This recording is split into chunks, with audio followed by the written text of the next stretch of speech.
അസ്സലാമു അലൈക്കും. എന്തൊക്കെയുണ്ട് വിശേഷങ്ങൾ? എല്ലാവർക്കും സുഖമാണെന്ന് വിശ്വസിക്കുന്നു. ഇന്ന് ഞാൻ തയ്യാറാക്കുന്നത് വളരെ സിമ്പിളായിട്ട് ഉണ്ടാക്കാൻ പറ്റിയൊരു മീൻകറിയുടെ റെസിപ്പിയാണ്. തേങ്ങ വറുത്തരച്ചിട്ടാണ് ഈ ഒരു മീൻകറി തയ്യാറാക്കുന്നത്. ഇതിന് വേണ്ടിയിട്ട് ആദ്യം ഒരു പാനിലേക്ക് ഞാൻ കുറച്ച് കുരുമുളക് ചേർത്ത് കൊടുക്കുന്നുണ്ട്. വളരെ കുറച്ച് മാത്രം ചേർത്താൽ മതി, ഇത് നിർബന്ധമൊന്നുമില്ല, താല്പര്യമുള്ളവർ ചേർത്താൽ മതി. കുറച്ച് പെരിഞ്ചീരകം കൂടി ചേർത്ത് കൊടുക്കുക, ഇതും കൂടുതലൊന്നും വേണ്ട. പിന്നെ ഇത് ചെറുതായിട്ടൊന്ന് റോസ്റ്റ് ചെയ്തെടുക്കുക.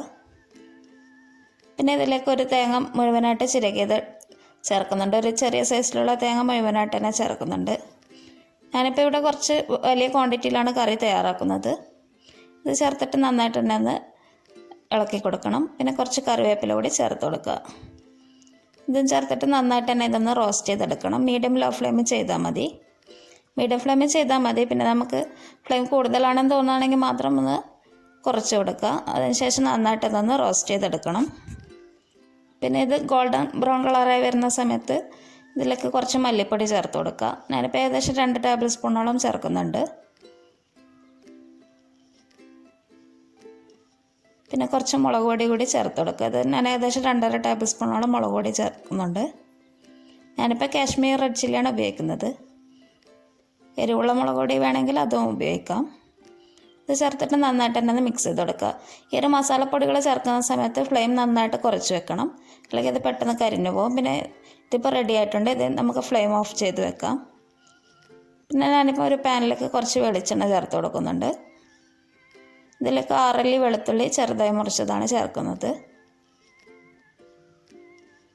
പിന്നെ ഒരു 10 പച്ചമുളകും ഒരു ചെറിയ കഷ്ണം ഇഞ്ചി ചതച്ചതും കൂടി ചേർക്കുന്നുണ്ട്.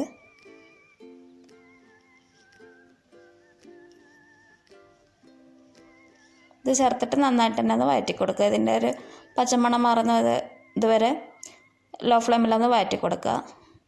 മീഡിയം ഫ്ലെയിമിൽ വേണമെങ്കിൽ ചെയ്യാം, പക്ഷേങ്കിൽ കളറ് മാറിപ്പോവരുത്. പിന്നെ കുറച്ച് സവാളയും അതുപോലെ തന്നെ കറിവേപ്പിലയും ചേർത്ത് കൊടുക്കുക. സവാള കൂടുതലൊന്നും വേണ്ട, ഒരു സവാളയുടെ ഒരു 1/4 ഭാഗമൊക്കെ തന്നെ മതിയാവും. ഇത് ചേർത്തിട്ട് നന്നായിട്ട് തന്നെ ഒന്ന് വഴറ്റി കൊടുക്കണം. പിന്നെ ഇതിലേക്ക് 2 ചെറിയ സൈസിലുള്ള തക്കാളിയാണ് ചേർത്ത് കൊടുക്കുന്നത്. ഇനി ഇത് ചേർത്തിട്ട് നന്നായിട്ട് തന്നെ ഒന്ന് വഴറ്റി കൊടുക്കുക. ഇത് വഴന്ന് വരുന്ന സമയം കൊണ്ട് നമുക്ക് തേങ്ങ ഒന്ന് പൊടിച്ചെടുക്കണം. ഞാൻ ആദ്യം ഇതൊന്ന് മിക്സിയിലിട്ട് ക്രഷ് ചെയ്തിട്ടുണ്ട്. പിന്നെ ആവശ്യത്തിനുള്ള വെള്ളം ചേർത്തിട്ടൊന്ന് അരച്ചെടുക്കുന്നുണ്ട്. ഇതിപ്പോൾ അരച്ചെടുത്തിട്ട് വന്നിട്ടുണ്ട്. ഇപ്പോൾ തക്കാളി നന്നായി വഴന്നു കഴിഞ്ഞ ശേഷം ഈ ഒരു മിക്സ് ഇതിലേക്ക് ചേർത്ത് കൊടുക്കാം. പിന്നെ ഇതിലേക്ക് ഒരു ചെറിയ സൈസിലുള്ള നാരങ്ങ വലുപ്പത്തിലുള്ള പുളി പിഴിഞ്ഞെടുത്ത വെള്ളം കൂടി ചേർക്കുന്നുണ്ട്.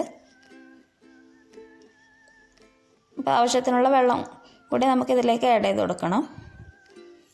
പിന്നെ പാകത്തിനുള്ള ഉപ്പ് കൂടി ചേർത്ത് കൊടുക്കുക. ഇനി ഇത് നന്നായിട്ടൊന്ന് തിളപ്പിച്ചെടുക്കണം.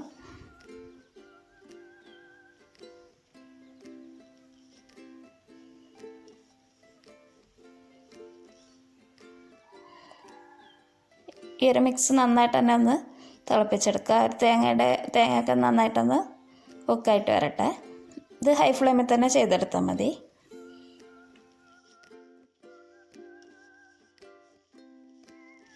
പിന്നെ ഇതിലേക്ക് മീൻ കഷ്ണങ്ങൾ ചേർത്ത് കൊടുക്കുക. ഞാനിപ്പോൾ ഏകദേശം 12 പീസോളം എടുത്തിട്ടുണ്ട്. ayakkoora മീനാണ് ഞാൻ ചേർത്ത് കൊടുക്കുന്നത്. ഇത് ചേർത്തിട്ട് നന്നായിട്ട് തന്നെ ഒന്ന് തിളപ്പിച്ചെടുക്കുക. ഇത് നമുക്ക് ആവോലി മീനൊക്കെ നമുക്ക് ഉപയോഗിക്കാവുന്നതാണ്. ഇത് ചേർത്തിട്ട് നമുക്ക് ഹൈ ഫ്ലെയിമിൽ തന്നെ ഒന്ന് കുക്ക് ചെയ്തെടുക്കുക. പിന്നെ കുക്ക് ചെയ്യുന്ന സമയത്ത് മീൻ അടിഞ്ഞു പോകാതിരിക്കാൻ വേണ്ടിയിട്ട് ശ്രദ്ധിക്കണം. പെട്ടെന്ന് തന്നെ അത് വെന്ത് കിട്ടിക്കോളും. പിന്നെ കുറച്ച് മല്ലിയില കൂടി ചേർത്ത് കൊടുക്കുന്നുണ്ട്.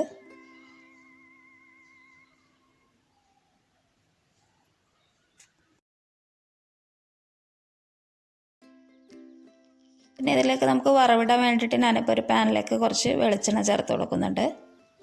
ഇത് നന്നായിട്ട് ചൂടായി വരുന്ന സമയത്ത് കുറച്ച് ഉലുവ ചേർത്ത് കൊടുക്കുക. കൂടുതലൊന്നും വേണ്ട, വളരെ കുറച്ച് മാത്രം മതി.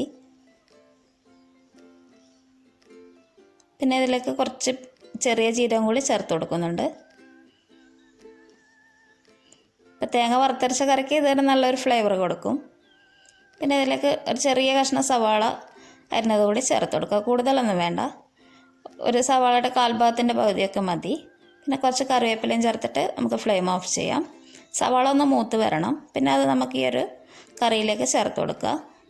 ഇത് ചേർത്തിട്ട് നന്നായിട്ട് തന്നെ ഒന്ന് തിളപ്പിച്ചെടുക്കുക. ഈ ഒരു കറി നമുക്ക് ചപ്പാത്തിയുടെ കൂടെ അതുപോലെ തന്നെ പത്തിരി, ദോശ എന്തിൻ്റെ കൂടെ നല്ലൊരു കോമ്പിനേഷൻ തന്നെയാണ്. റൈസിൻ്റെ കൂടെയൊക്കെ കഴിക്കാൻ പറ്റിയ നല്ലൊരു കറി തന്നെയാണിത്. നമുക്കത് ഫ്ലെയിമൊന്ന് ഓഫ് ചെയ്ത് വെക്കാം. അപ്പോൾ നമ്മുടെ അടിപൊളി കറി റെഡി ആയിട്ടുണ്ട്. എല്ലാവരും ഇതൊന്ന് ട്രൈ ചെയ്ത് നോക്കണം. വീഡിയോ ഇഷ്ടപ്പെട്ടിട്ടുണ്ടെങ്കിൽ ചാനൽ ആദ്യമായിട്ട് കാണുന്നവരുണ്ടെങ്കിൽ ഒന്ന് സബ്സ്ക്രൈബ് ചെയ്യുക. താങ്ക്